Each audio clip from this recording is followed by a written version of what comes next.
হাদিসটা পরে চোখ দিয়ে খুশিতে পানি চলে আসছিল। আশা করি পুরো ভিডিওটা দেখবেন। আল্লাহ কত মহান। হযরত মুসা আলাইহিস সালাম একদিন আল্লাহ তাআলাকে জিজ্ঞাসা করলেন, হে প্রভু, আমার অনুসারীদের মধ্যে কে সবচেয়ে বড় পাপী? আল্লাহ উত্তর দিল, যে ব্যক্তি সর্বপ্রথম এই পথ অতিক্রম করবে সেই ব্যক্তি হলো তোমার অনুসারীদের মধ্যে সবচেয়ে বড় পাপী। আল্লাহর কথা অনুসারে হযরত মুসা আলাইহিস সালাম বসে দেখছেন। কিছুক্ষণ পর দেখলেন একজন ব্যক্তি ছোট একটি ছেলেকে কুলে করে পথ দিয়ে অতিক্রম করছে। হযরত মুসা আলাইহিস সালাম বুঝে ফেললেন এই ব্যক্তি সবচেয়ে বড় পাপী। তৎক্ষণাৎ হযরত মুসা আলাইহিস সালাম আল্লাহকে বললেন, হে প্রভু, এখন আমাকে সবচেয়ে বড় নেকিবান মানুষটিকে দেখান। আল্লাহ তাআলা উত্তর দিলেন, সূর্য ডোবার সাথে সাথে যে লোকটি তোমার পূর্ব স্থান দিয়ে চলে যাবে সেই হইল সবচেয়ে বড় নেকিবান মানুষ। হযরত মুসা আলাইহিস সালাম সূর্য ডোবার বেশ আগ থেকেই বসে রইলেন।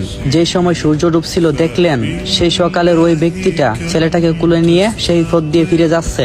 মুসা আলাইহিস সালাম হতভম্ব হয়ে আল্লাহকে জিজ্ঞাসা করলেন, হে প্রভু, একই ব্যক্তি মহাপাপী আবার একই ব্যক্তি মহা নেকিবান?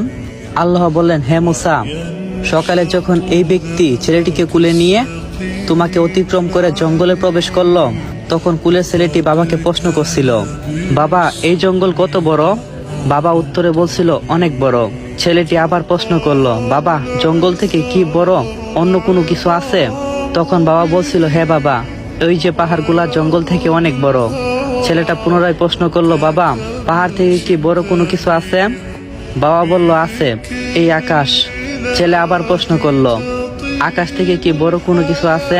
সেই ব্যক্তি বলল, হ্যাঁ, আমাদের পাপ এই আকাশ থেকে অনেক বড়।